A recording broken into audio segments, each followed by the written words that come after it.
lagi Scan bersama Bung Firdaus Ilyas. Ya, berjumpa lagi kita, Bung Nadia Rendra. Sebenarnya ada problem di rezim-rezim yang saling berganti, Bung Firdaus.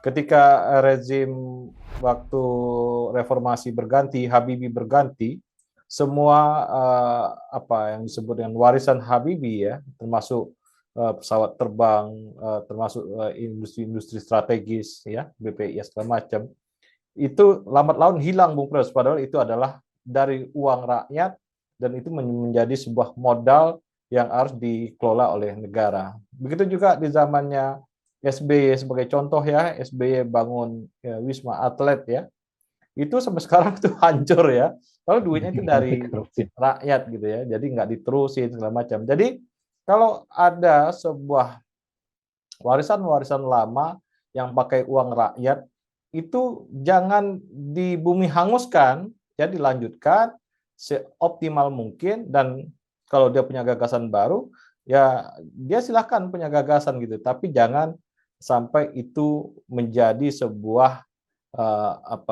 menjadi rumah hantu gitu, Bung Firdaus. Kita juga takut dengan IKN yang menggunakan uang rakyat ini lama-lama jadi ketika kekuasaan berganti menjadi rumah hantu baru, Bung Firdaus.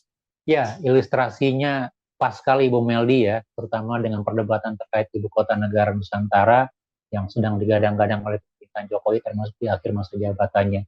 Dan nampaknya ibu kota negara Nusantara IKN ini juga menjadi salah satu pertaruhan dalam mendukung capres-cawapres, karena Pak Jokowi menginginkan ada keberlanjutan gitu ya dalam proyek IKN Nusantara sehingga pemindahan ibu kota negara itu tetap berlangsung ke Kalimantan sana. Tapi di sisi lain juga banyak pihak, banyak pengamat, banyak ahli yang mengatakan bahwa IKN ini didesain terlalu terburu-buru, masih ada beberapa catatan-catatannya begitu ya, tidak mempertimbangkan banyak aspek gitu. Dan ini juga menjadi catatan koreksi untuk pemerintahan.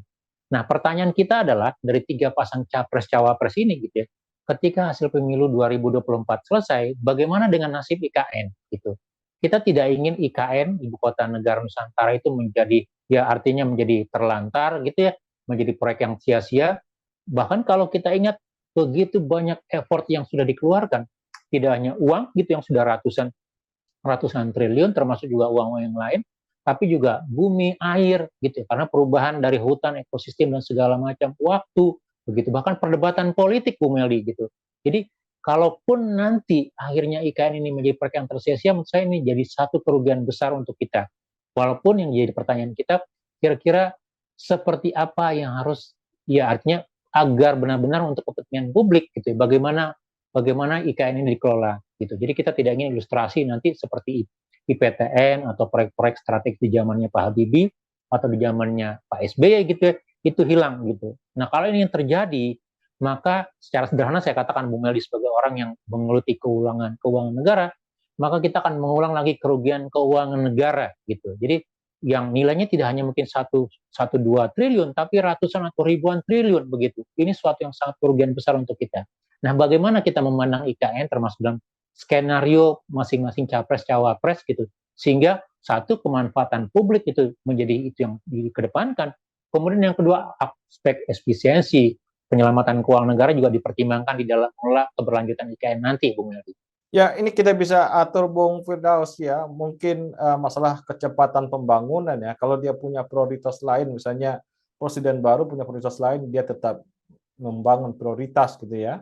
Tapi ini jangan ditelantarkan. Ya, kalau dibangun pelan-pelan aja bangunnya, Bung Firdaus ya. Misalnya banyak nih warisan-warisan Pak Jokowi termasuk dengan pelabuhan ya, pelabuhan di Subang atau apa pesawat terbang gitu ya, terminal pesawat terbang segala macam.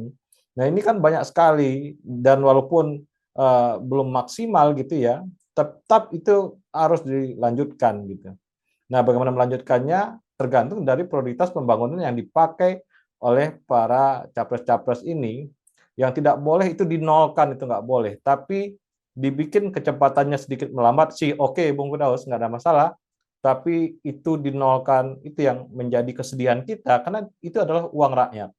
Iya, betul. Dan kalau kita berkaca kepada visi misi atau program kerja untuk masing-masing capres-cawapres yang sudah disampaikan kepada KPU ya, walaupun sekali lagi ini visi misi termasuk rencana program kerja masih sifatnya sementara, Bung Meldi, pemenuhan dokumentasi lah paling tidak untuk pendaftaran KPU begitu. Kita lihat dari 3 pasang itu yang 2 pasang yang dengan firm mengatakan akan melanjutkan IKN gitu ya. Ada Prabowo, ada Ganjar.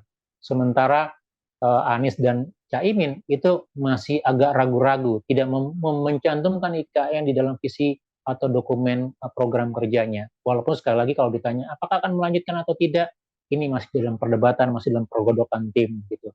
Nah, menurut saya yang harus dipertimbangkan di dalam tadi gitu ya, satu tentu dalam konteks perencanaan pembangunan jangka panjang, Bu Meldi. Betul, ketika seorang presiden dan wakil presiden terpilih, dia harus menggabungkan antara rencana pembangunan jangka panjang nasional dengan visi, misi, atau janji politiknya, Bu Meldi. Itu 2 hal yang tidak bisa kita pungkiri dalam teknokrasi anggaran atau perencanaan pembangunan Indonesia, begitu. Nah, tinggal bagaimana menggabungkan antara visi, misi, janji politik dengan perencanaan pembangunan nasional, gitu. Undang-undang pembangunan jangka panjang agar kesinambungan, gitu, keefektifan, gitu ya, keefisienan itu terjadi, begitu. Nah, pilihan-pilihan inilah yang nanti juga harus dilihat dalam pasangan-pasangan capres-cawapres, Bung Meldi ya, ketika mendesain rencana kerja begitu. Kita tidak ingin juga suatu yang sudah menghabiskan effort, waktu, uang, tenaga begitu besar, kemudian menjadi sesuatu yang tersia-sia. Karena apa? Karena presidennya berganti begitu. Ketika gubernur A dibuat ini, ketika gubernur B, maka yang suatu yang sudah dibuat itu ditinggalkan, muncul lagi milestone baru, muncul lagi artefak-artefak baru yang notabene itu tidak berkelanjutan dengan yang sudah ada. Dan menurut kita, hal tersebut menggambarkan buruknya tata laksana perencanaan atau keberlanjutan pembangunan.